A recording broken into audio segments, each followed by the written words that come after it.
Bonjour à tous et bienvenue sur Capital Bourse. Je tiens à m'excuser pour mon absence ces dernières semaines. Le travail a été intense et je n'ai pas pu publier de vidéos longues comme je le souhaitais. Merci pour votre patience et votre fidélité. Je rappelle que je ne suis pas un conseiller financier. Les analyses présentées sont à titre informatif et reflètent mon opinion personnelle. Et j'aimerais aujourd'hui dès lors parler des indices. Notamment aujourd'hui on va parler du CAC 40, du DAX, du SPI 500 et du Dow Jones.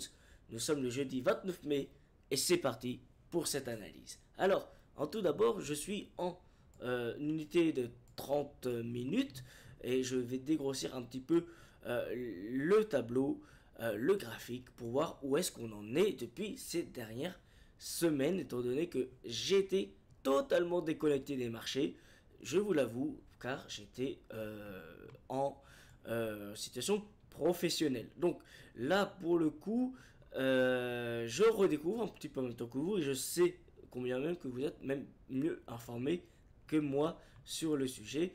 Et justement, je découvre avec vous et c'est ça ce qui est intéressant. Je redécouvre un petit peu ce qui s'est passé. J'ai suivi de loin l'activité du CAC 40 et des indices, mais j'aimerais quand même qu'on en parle un petit peu dans cette vidéo, un petit peu à cœur ouvert, un petit peu comme si j'étais redevenu un petit peu novice dans ce milieu-là. J'estime que je le suis encore pas mal, mais en tout cas, j'aimerais qu'on discute. Je vois qu'on est allé chercher les 6800 points. Et bien, je sais à peu près pourquoi il y avait cette baisse. Et là aussi, là, c'était Trump qui avait annoncé encore une fois qu'il allait remettre les taux, pardon, les taxes sur les droits d'importation à 50%, il me semble. Enfin, voilà, ça avait fait encore une fois paniquer les marchés, ce qui est de quoi faire peur pour le marché européen et pour le marché asiatique. On voit bien que les États-Unis en ce moment ils sont en plein repli sur eux-mêmes concernant ça, et puis la politique de Trump bazarde un petit peu les forces commerciales et financières qui avaient été mises en place durant une bonne décennie. Et puis là il est en train de casser, bousculer les codes. Bon, alors, sur le CAC 40, on voit bien, on est en train de ranger hein, depuis le début de la semaine, entre les 7008 et 7870. Bah, y a des choses à faire, mais si on regarde bien, on oscille quand même dans pas moins de 50 points. Et j'aimerais regarder l'indicateur, le RSI. Je vais mettre le volume profile et le RSI. Non, volume profile, je vais l'enlever, pardon. Voilà, c'est plutôt, même je vais le supprimer carrément. Je vais regarder plutôt le RSI. Oui, voilà, on voit bien que le RSI, on colle sur la zone des 50, 52, avec une petite extension. Bon, là, c'était le 23, le vendredi 23. Avec une petite extension vers le bas due à cette information concernant les taxes des droits de douane. Et puis là, on a ouvert ce jeudi, donc ce jeudi matin, aujourd'hui, en gap à la hausse. Qu'est-ce que je raconte? Oui, c'est ça. Je vais me mettre en 5 minutes. Voilà, on avait ouvert bien sûr à 9 h avec un gap à la hausse. Et depuis aujourd'hui, on est en train de faire un petit repli. Là, on avait ouvert un gap à la hausse. Là, encore une fois. Là c'était pas un gap, là c'était un gap aussi. Voilà, donc qu'est-ce que le CAC 40 nous mijote? Eh bien en fait c'est plutôt pas mal le petit range qu'on a regardé. C'est que tant qu'on reste dans ces zones là, dans cette zone là, je vais supprimer celui-là, tant qu'on reste dans cette zone là ici, eh bien on peut aller chercher les plus bas pour remonter, pour chercher un petit peu les plus hauts, c'est-à-dire aller chercher un achat aux alentours des 7810 points pour aller revendre ensuite entre les 50 et pourquoi pas les 60 points. Ça nous fait une petite trentaine d'écarts à réaliser, 2 points, ce qui est pas mal hein, sur le CAC 40. Hein. Je me souviens quand je commençais il y a longtemps, on cherchait les 15-20 points. Là, le marché offre 30 points. C'est des petits écarts à prendre, à saisir. En tout cas, voilà. Et si toutefois il y a des sorties par le haut, pardon, si toutefois il y a des sorties par le haut, pourquoi ne pas aller chercher la zone des 7922 qu'on avait noté il y a un petit moment, et aussi pourquoi pas une sortie par le bas. Ce sera un petit peu plus délicat. Ça voudrait dire qu'il faudrait vraiment qu'on casse la zone des 7785. Donc je vais la mettre en jaune, cette zone là. Hop. Et ça voudrait dire que on pourrait plutôt des 7810. Excusez-moi, pourquoi je disais 85?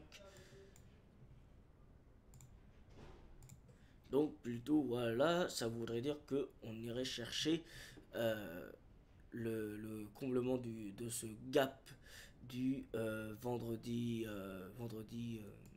16 pardon, vendredi 9 mai. Voilà, je vais y arriver. Et là, c'était la clôture, puis l'ouverture, exactement le lundi suivant, donc le lundi 12. Allez, en tout cas, les scénarios, pour l'instant, on est plutôt en train de ranger. On reste attentiste à ce qui pourrait se passer. S'il y a une sortie par le haut, ce serait évidemment aller chercher dans un premier temps les 7922. Si je dégrossis pardon, le graphique, ce serait aller chercher, pourquoi pas, replonger, remettre la tête là-dessus.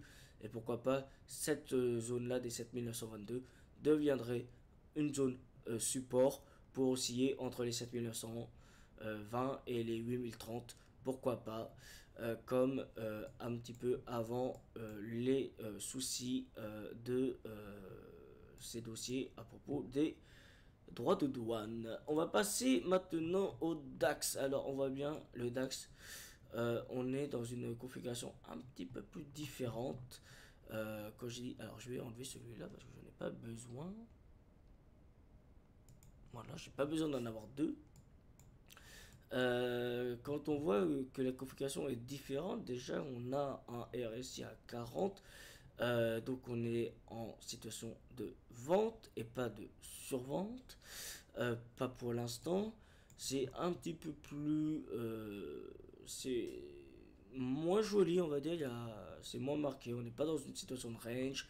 Là, on retombe sur sur cette zone là qui était anciennement résistance, et maintenant qui devient un petit peu support, mais support très très fragile tout de même, parce que on pourrait aller le casser et replonger dans ce support peut-être un peu plus intéressant, cette zone des 23 900 points environ, ici là, non pardon, c'était plutôt ici que je voulais dire, hop, dans le sens où en fait on pourrait retaper cette zone pour continuer un petit peu à ranger comme c'était ici, à ranger ici dans cette zone là, d'accord.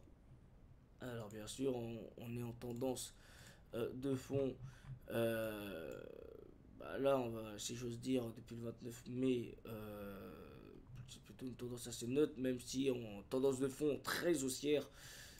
Et là, on arrive un petit peu à un espèce d'essoufflement de la tendance. Et en tout cas, les scénarios pour l'instant, c'est plutôt bearish sur, enfin, en tout cas, ce que j'attendrais moi personnellement, c'est vraiment que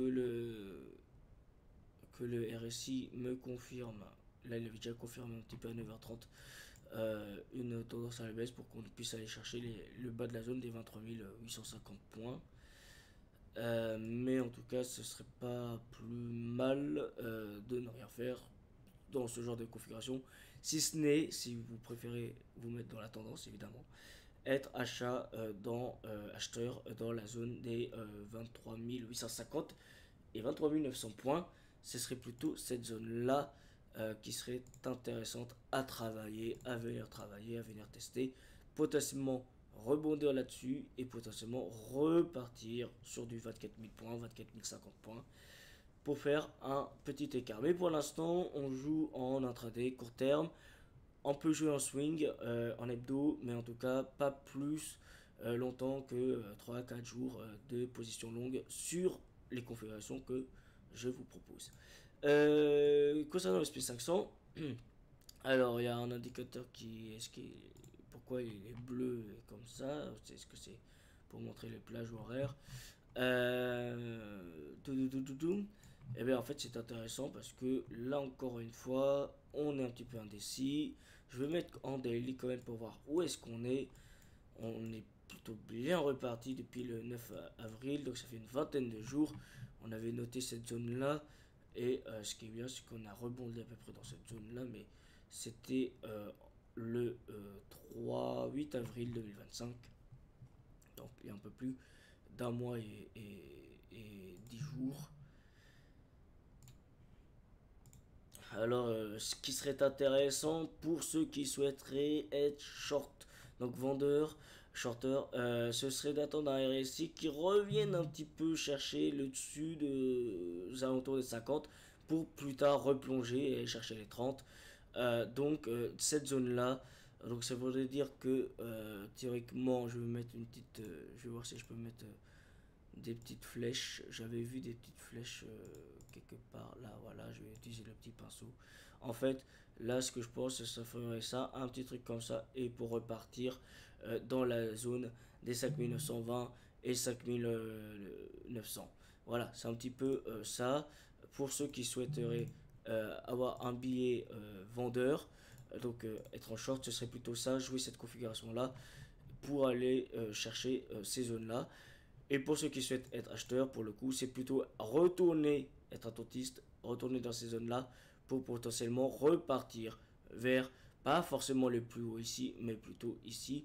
On va quand même regarder les ratios, ça fait un petit moment que j'en parle pas beaucoup, mais avec les ratios, c'est un petit peu plus parlant. Donc mettre un short, un stop loss ici et chercher pourquoi pas le haut de la zone.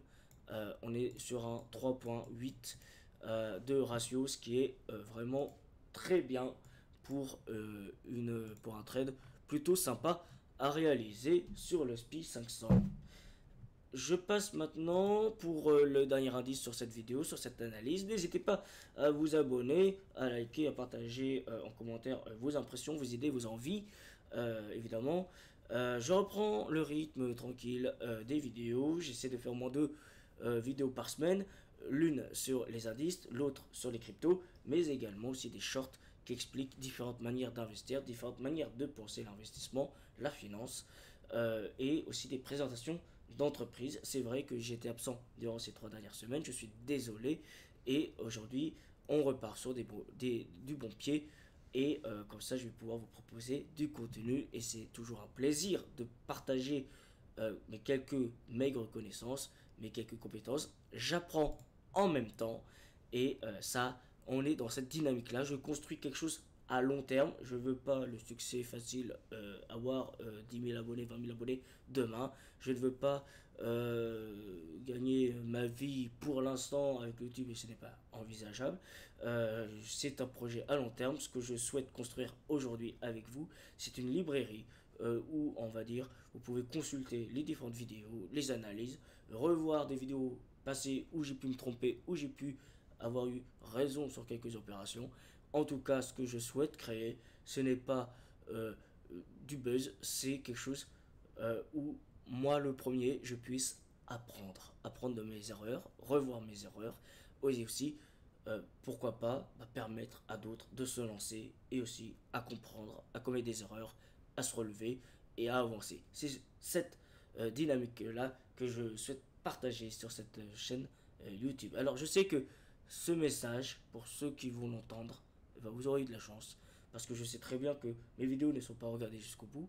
Et je sais très bien que je suis sûr que si je vais vouloir revoir ce genre de discours que je tiens, et que je tiens toujours dans le temps, mais je l'aurais dit au moins dans une vidéo. Et je vous avoue, je ne sais plus laquelle c'est. Et n'hésitez pas à un jour, si j'ai plus d'abonnés, un jour, si j'ai plus de vues, plus d'audience, n'hésitez pas un jour à me rappeler que c'est dans cette vidéo que j'ai dit ces mots-là.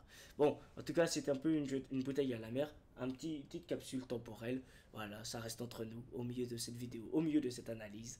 En tout cas, je partage cette envie de communiquer sur les marchés financiers, même si je ne suis pas le meilleur.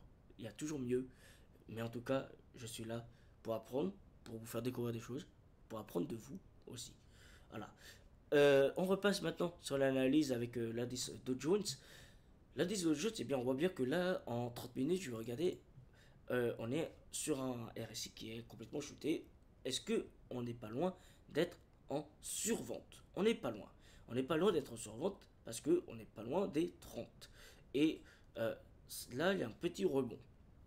Donc, est-ce que le petit rebond voudrait dire, pourquoi pas, zone d'achat et pour aller chercher les 42 600? Pourquoi je vise tout de suite les 42 600 et pas les 42 800? Parce que je déteste prendre le plus haut. Je déteste prendre le plus haut. Moi, je suis un petit peu partisan de celui qui prend le retracement. C'est un retracement si on remonte. Prend ce qu'il y a à prendre. Détache peut-être une partie de la position à l'objectif TP1 42 600. TP2 42 800. Et le reste, c'est que du bénéfice à 42 800. Parce que si je me dis, bon, à 42 800, qu'on retape les 42 600 et qu'on n'y retourne plus jamais, et que j'avais super bien acheté dans la zone des 42 340, et bien en fait, je me dis, bah mince, je n'ai pas été exécuté à 42 800 parce que, j'ai été trop gourmand. Et donc en fait, ça, c'est plutôt à la fois psychologique et aussi à la fois sa façon de travailler. N'oubliez jamais, on n'achète jamais plusieurs fois quand ça tombe.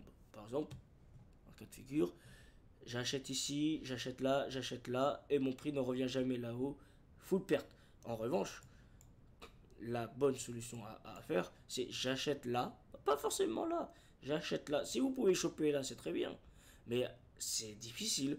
Si vous pouvez choper là, c'est pas sexy, mais c'est mieux que là.